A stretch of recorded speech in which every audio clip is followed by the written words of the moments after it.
যার জন্য, যার মায়ের জন্য আমি কিডনি দিতে চাইলাম, যাকে কাঁদলাম, যার দল 30 বছরের মতো করলাম, সে আমাকে চিনে না, সে চিনে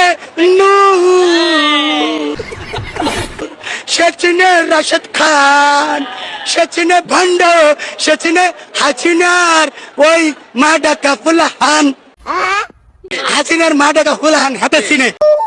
আরে দুঃখের সীমা নাই বিএনপির কর্মীদের। গত 17 বছর বাস উপহার নিতে নিতে গোয়ার চাল বাকলা সব উঠাই ফেলছে, কিন্তু আমাদের নেতা এখন মলম দিতেছে কাদেরকে?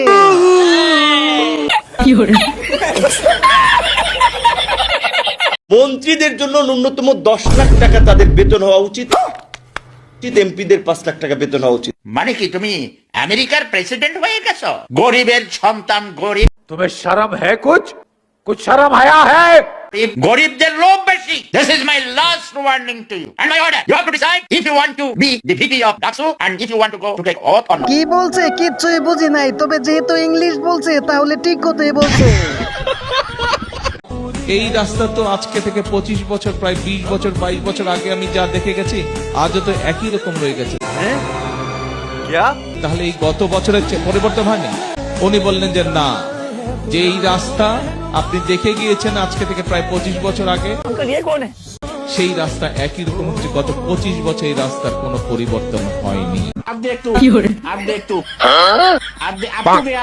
সংস্কার করা হবে গ্রামের পুরনো রাস্তা এবং কালভার্ট, অথচ সেজন্য কোটি টাকায় কেনা হবে 80টি কম্পিউটার, সাথে 30 লাখ টাকার সফটওয়্যার। শুধু তাই নয়, এই কাজের জন্য আবার পরামর্শকরা নিয়ে নেবেন 14 কোটি টাকা। প্রতি কিলোমিটার রাস্তার সংস্কারে ব্যয় 80 লাখ টাকা, যা দিয়ে নতুন সড়কই নির্মাণ সম্ভব বলে মনে করেন বিশ্লেষকরা। মনে করলে আর কি হবে, সমস্যা নাই, কিছুদিন পর গাড়ি বেচা তারপরে এই রাস্তা দিয়ে মানুষরা হাঁটবে। তাও তো গর্ব করে যেন বলতে পারি যে আমাদের নেতা একটা রাস্তা বানাইছে। আর এই রাস্তা ব্যয় করতে অন্য কিছু ব্যবহার করা হয় না, ব্যবহার করা হয়েছে টাকা। আসিস না বলাফান। ফকিন্নি কার্ডও আমরা পাই না, ফ্যামিলি কার্ড তো দূরের কথা। এটি খাই না তারা, গরিব মেয়েছে পায় না। এটি দেখো 5টা 6টা করে বাড়ি আছে, আমার ভাই, আমার সম্বন্ধী, আমার খালু হোক, সাদা হোক, মামাতো হোক, হেরা পায়। গরিব মেয়েছে ধ্যান দিয়ে আমার একটা ফ্যামিলি কার্ড পাইছে, একটা বিক্ষোভ ধ্যান দিয়ে একটা ফ্যামিলি কার্ড পাইছে, একটা রিক্সাওয়ালা পাইছে, কেউই পায় নাই। এটি খালি নাম কইয়া ইলেকশনে কেমনে পাস করবো ওই চিন্তা ভাবনা। সরকার তীরের মতন সোজা ডান্ডার বাড়ি দিও, কেমনে নেতা রাখা যায়, খেতা থুয়া বলাই খতম। Bye bye tata good bye गया। ও 1.5 লাখ টাকা বেতন পাও, 1 কোটি টাকা গাড়ি দিয়ে চলো টাকা হাই করতে। তোমার পোলাপান ইংলিশ মিডিয়ামে পড়ে, আর আমার পোলাপান ওই মাস্টার রাইকে পড়াইতে পারি না। চোর শালারা কোন समझ रहे हो? समझ रहे हो आप? समझ रहे हो? বুঝলেও কিছু করার নাই, কারণ নেতার সাথেই থাকতে হবে। যা কিছুই হোক না কেন নেতা বাঁচিয়ে নিবে।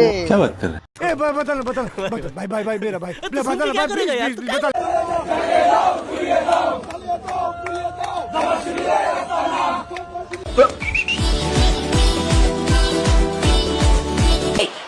Hey, I've seen this one.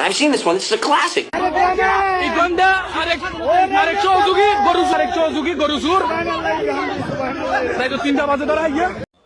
ये क्या हो गया? ये क्या सुन रहा हूँ मैं? আগেই তো বলছিলাম বিপক্ষে বিরুদ্ধে যাইয়া লাভ নাই, সাথে থাকলে অনেক কিছুই পাওয়া যাবে। কেসটা তুমি ধরেই ফেলেছো।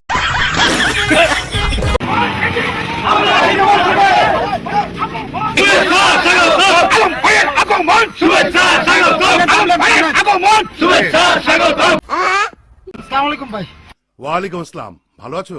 সব ঠিকঠাক, আমরা ছাড়া মাঠে আর কেউ নেই। নেতা কি একটু নামবেন? না না, আজকে না। এই গাড়ি ছাড়ো। ভাই আপনি কে? উনি আমাদের গণ্যমান্য লোক, আমাকে খরচপাতি উনি ভাই। রাত্রে উনি আপনার সাথে একটু ডাক বাংলা দেখা করতে আপনি আইসে না? ভাই আমার দিকে একটু খেয়াল রাখেন ভাই। হ্যাঁ হ্যাঁ ভাই আমার দিকে খেয়াল রাখেন ভাই। আচ্ছা আচ্ছা, এই গাড়ি ছাড়ো।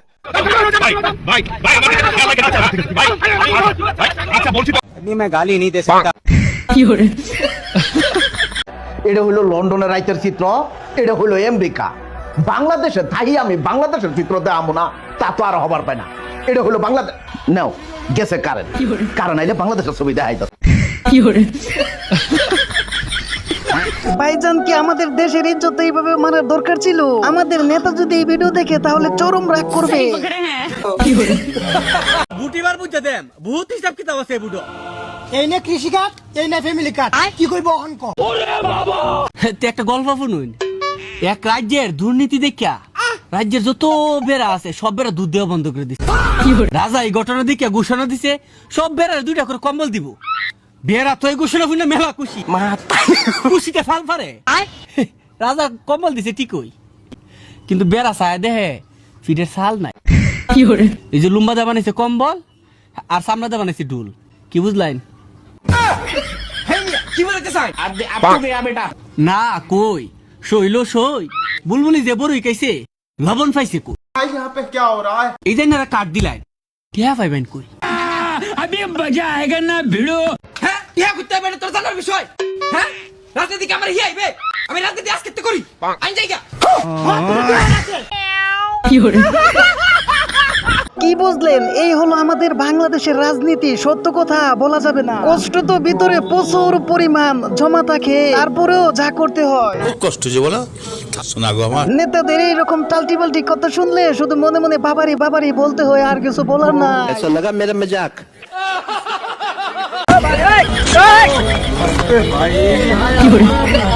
ये क्या हो गया?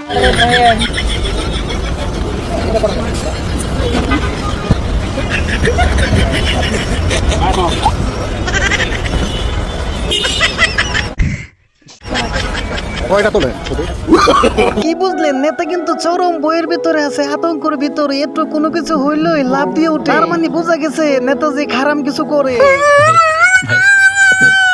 মতো 2 দিনের প্ল্যান দেব। বাংলাদেশের বিদ্যুৎ চাহিদা, সবার ঘরে বিদ্যুৎ চলবে।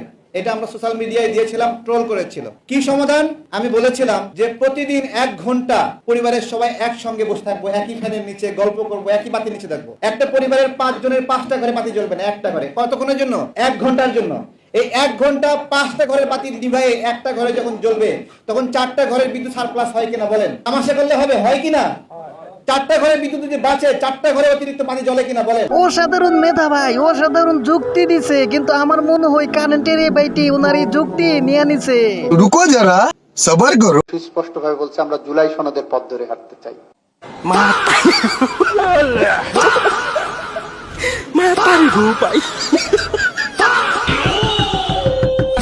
তাহলে এখন থেকে বোঝা গেল বিদ্যুৎ আর অপচয় হবে না। আমতারেকের পরামর্শ মতো চলতে থাকেন তাহলে।